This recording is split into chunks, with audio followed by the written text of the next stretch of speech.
立贺公歌生物小讲堂，好，探讨活动5之一哈，配子是如何产生的？啊，这个其实就是观察这个睾丸还有卵巢的切片。好，所以这个应该算是配合课本的实作哈，但是其实不是很困难，好，应该跟课本内文讲解的东西差不多哦。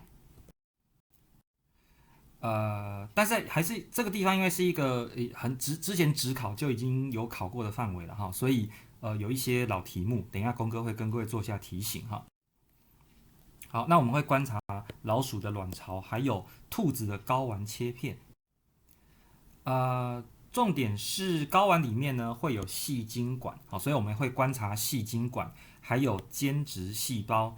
那么卵巢里面的重点是我们要观察滤泡，还有黄体。好，所以我现在圈起来的这4个名词，必须您要会认。好，就是如果到时候考题出现了真实的这个切片图，那这4个构造跟细胞，您是要会认的哦。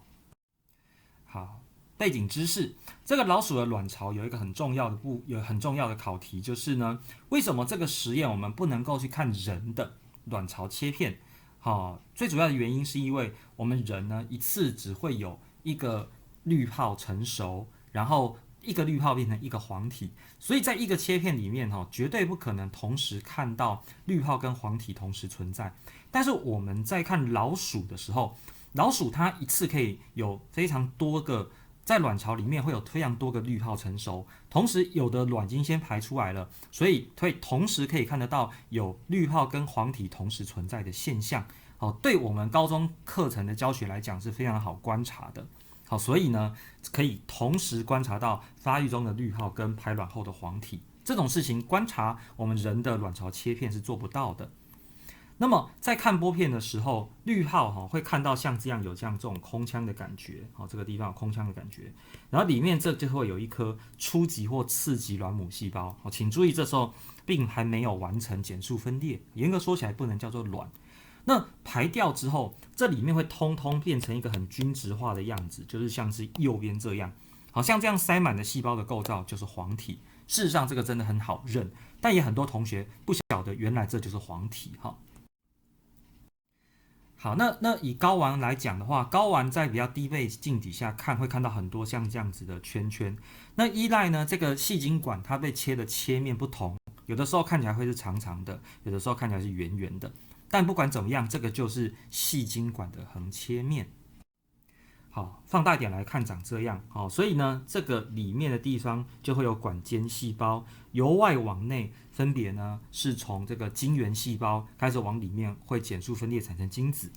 那么管间细胞在哪呢？管间细胞就是这个，就是管间，这个是管间，这个是管间。好，它看起来会是那种有点三角形、四角形的那种感觉。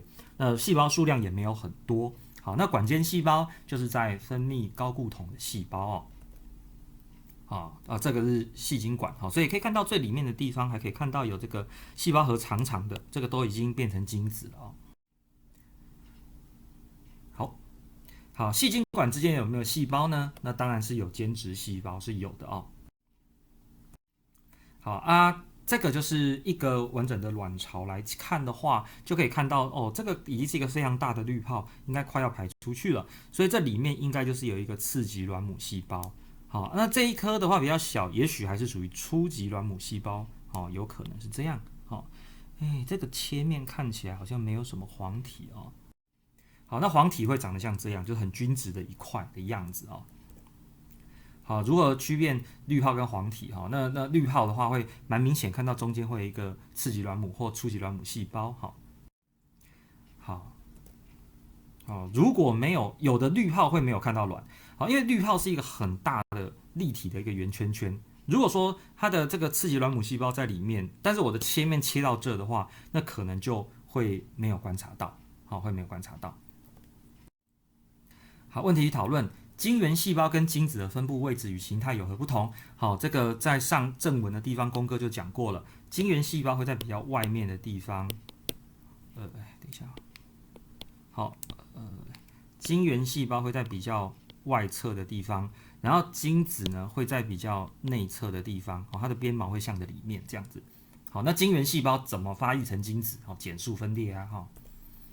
好，那老鼠的卵巢玻片会看到几个滤泡，这个不一定。如何判断是初级或次级？坦白说没办法判断哈，没办法。好，只能说那个很大很大快要排的滤泡，我知道那是次级卵母细胞，很小很小的是初级卵母细胞。好，但是到底每一个是初级还是次级，其实我也判断不出来哈。好，以上就是5之1的内容。